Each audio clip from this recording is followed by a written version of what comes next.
Bayangin kalau semua gubernur di Indonesia kerja kayak Kang Deddy Mulyadi, nggak cuman duduk di ruang ber-AC, tapi beneran turun ke lapangan, nyentuh langsung masalah rakyat, nggak nunggu viral baru gerak, tapi langsung bertindak. Bayangin, tiap ada jalan rusak, bantuan macet atau warga susah, pemimpin langsung hadir tanpa banyak janji.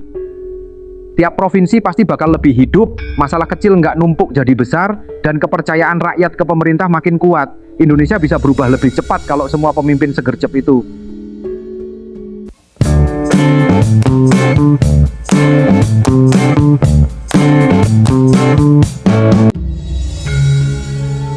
Di Aceh, gubernur langsung mengatur perbaikan tanggul di kampung-kampung tanpa nunggu musim hujan datang.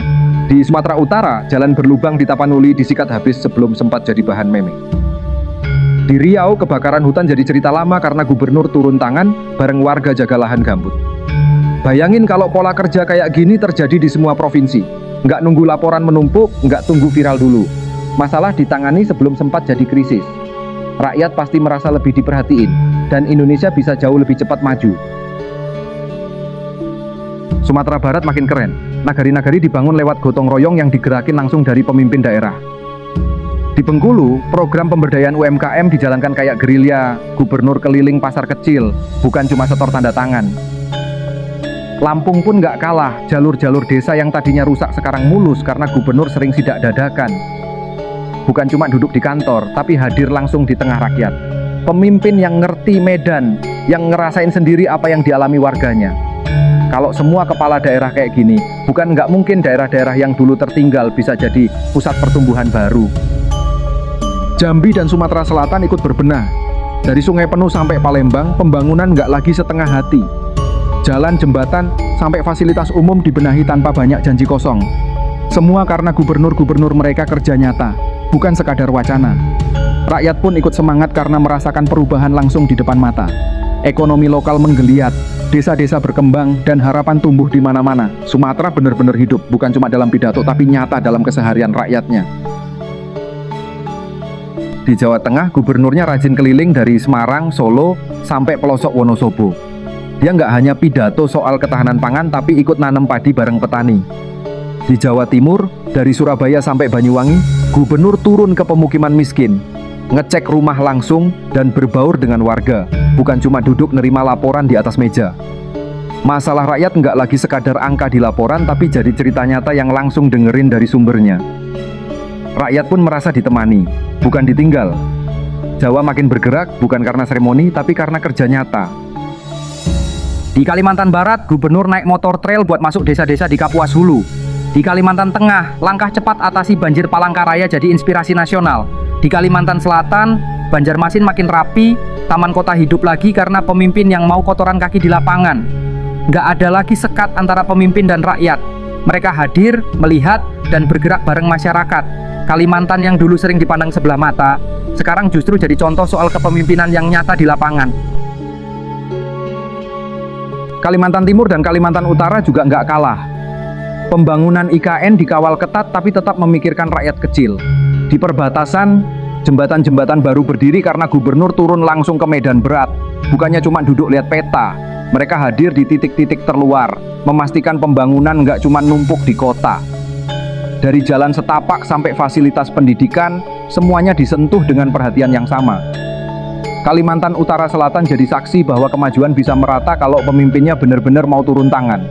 Di Sulawesi Utara, Manado lebih bersih, angkutan umum lebih nyaman karena pemimpin daerahnya nyobain sendiri tiap rute, ngerti bener keluhan rakyat. Di Gorontalo pun makin bersinar, dari pasar sampai puskesmas kecil disulap lebih baik karena gubernur rutin belusukan tiap minggu. Pemimpin yang nggak cuma jadi simbol, tapi jadi contoh nyata bagi rakyatnya.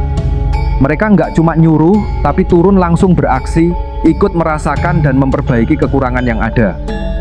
Sulawesi Utara dan Gorontalo jadi contoh bagaimana perubahan itu dimulai dari kesadaran pemimpin yang tahu betul kondisi daerahnya. Sulawesi Barat nggak ketinggalan. Pembangunan jalan, listrik, dan akses pendidikan di pegunungan makin terasa. Semua gerak lebih cepat karena gubernurnya ngerti satu prinsip. Masalah rakyat nggak bisa diselesaikan dari balik meja. Dia turun langsung ke lapangan, menembus medan berat, ngobrol dengan warga, dan memastikan sendiri setiap proyek berjalan. Hasilnya, daerah-daerah terpencil yang dulu terlupakan, kini mulai terhubung dan berkembang. Harapan baru tumbuh di tanah Sulawesi Barat.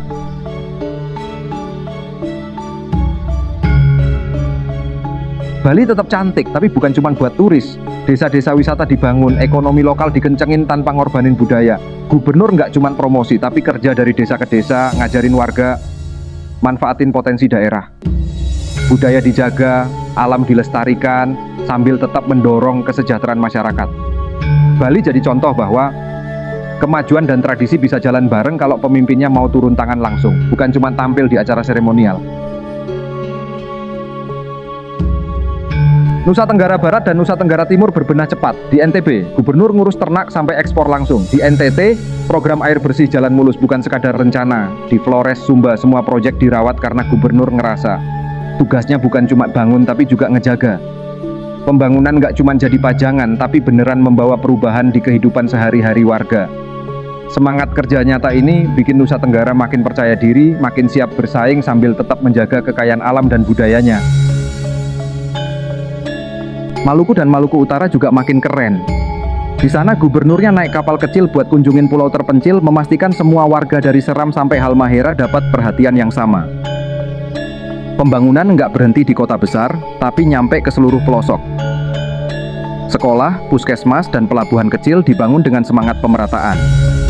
Gubernur hadir langsung, dengerin keluhan warga yang tinggal di pulau-pulau terluar.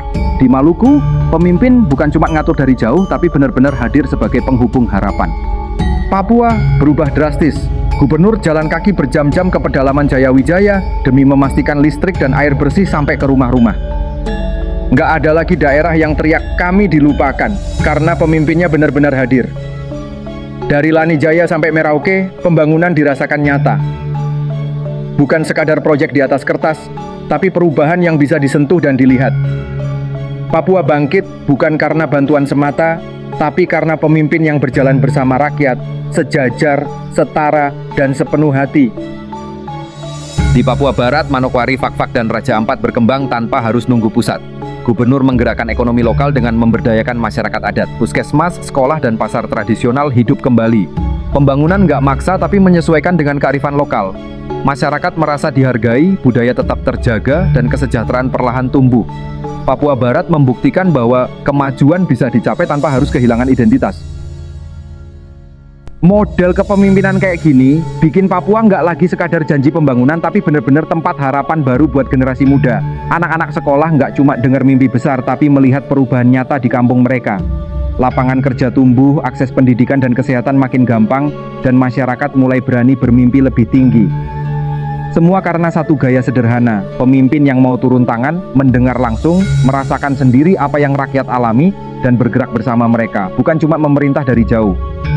Bukan cuma membangun infrastruktur, tapi juga membangun kepercayaan dan masa depan. Kalau semua gubernur di Indonesia kerja kayak Kang Deddy Mulyadi, Indonesia bakal beda banget.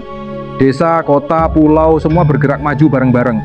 Nggak ada lagi cerita daerah tertinggal gitu, karena semua pemimpin bener-bener kerja buat rakyat, bukan buat kursi. Indonesia bakal jadi negara yang bukan cuma besar, tapi juga berkeadilan dari Sabang sampai Merauke.